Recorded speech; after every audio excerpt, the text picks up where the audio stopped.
ఆసాంలో కానీ, పొండుచేరిలో కానీ, బంగాల్లో కానీ 3 స్టేట్లో చాలా అంటే చాలా మంచిగా రిజల్ట్ వచ్చింది. అక్కడ భారతీయ జనతా పార్టీ గెలిచింది.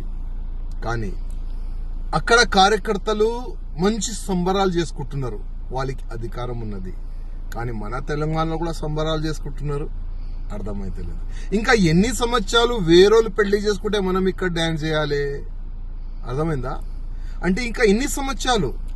బంగాల్ అట్లాంటి స్టేట్ లో భారతీయ జనతా పార్టీ గవర్నమెంట్ వచ్చిందంటే అది చాలా పెద్ద మాట.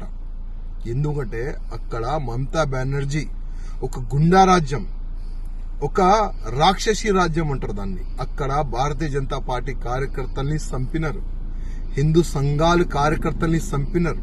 కానీ వాళ్ళు భయపడలే. ఎట్టి పరిస్థితిలో బంగాల్లో భారతీయ జనతా పార్టీ గవర్నమెంట్ రావాలే, కాషాయం గవర్నమెంట్ రావాలని ఒక సంకల్పం పెట్టుకొని ప్రాణ త్యాగం పెట్టి వాళ్ళు పనిచేస్తున్నారు. అందుకోసం ఇవాళ బంగాల్లో భారతీయ జనతా పార్టీ గవర్నమెంట్ వచ్చింది. కానీ మన తెలంగాణలో కూడా ఇప్పుడు ఉన్న ప్రెసిడెంట్ కి మంచి ఫ్రీడమ్ ఇస్తే, రామచంద్రరావు గారికి మంచి ఫ్రీడమ్ ఇస్తే 100% తెలంగాణలో కూడా గవర్నమెంట్ వస్తుంది. కానీ కొంతమంది ఈగోయిజం వల్ల తెలంగాణ నష్టపోతుంది. తెలంగాణలో ఉన్న భారతీయ జనతా పార్టీ మొత్తం సర్వనాశనం అవుతుంది. అదే కొంతమంది వల్లనే. నేను ఇప్పుడు కూడా రిక్వెస్ట్ చేస్తున్నా, మీ ఈగోయిజం ని పక్క పెట్టండి. కొద్దిగైనా సిగ్గు ఉంటే బంగాల్లో ఏ విధంగా గవర్నమెంట్ వచ్చింది, అక్కడ కార్యకర్తలతో అధికారులతో కనుక్కోండి. వాళ్ళు కూడా అక్కడ కూడా ఉండే కొంతమంది, అక్కడ కూడా ఉండే కొంత కాంపిటీషన్. కానీ వాళ్ళు ఒక సంకల్పం తీసుకున్నారు, లేదు మా ఈగోయిజం ని మేము పక్కా పెడతాం, గవర్నమెంట్ తీసుకొని వచ్చేలాగా మేము పనిచేస్తామని అక్కడ అందరు కలిసి మిలిచి పనిచేస్తున్నారు. అందుకోసం బంగాల్లో బీజేపీ గవర్నమెంట్ వచ్చింది. మన తెలంగాణలో కూడా కొంతమంది నాయకులు ఈగోయిజం ని పక్క పెడితే ఇక్కడ కూడా గవర్నమెంట్ వస్తుంది, పక్క వస్తుంది.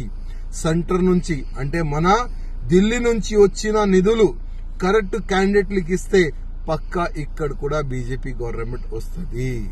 కానీ ఆ నిధుల్ని ఏ విధంగా గాయబ్ చేసినారు అందరికీ తెలుసు. ఎంతో మంది బీజేపీ పైన నమ్మకం పెట్టుకొని చాలా వరకు వేరే పార్టీ నాయకులు బీజేపీలో చేరినారు, వాళ్ళకి మర్యాద ఇవ్వండి.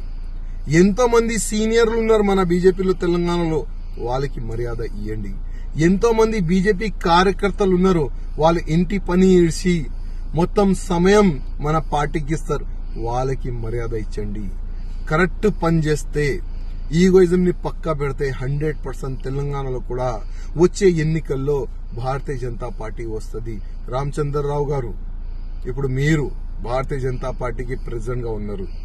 మీరు ఎవరి మాట వినకండి. ఇవాళ మీరు మీ చేతిలో ఉన్నది ఇవాళ మొత్తం పార్టీ. తెలంగాణ బీజేపీ పార్టీ అంటే మీ చేతిలో ఉంది. వాళ్ళు వీళ్ళ చేతిలో ఆడకండి. ఫ్రీడమ్ తీసుకోండి. డైరెక్ట్ ఢిల్లీ అధికారులతోని, అమిత్ షా గారితో మాట్లాడి మీరు ఫ్రీడమ్ గా తెలంగాణలో పనిచేస్తే 100% వచ్చే ఎన్నికల్లో పక్కా బీజేపీ గవర్నమెంట్ మన తెలంగాణలో వస్తుంది.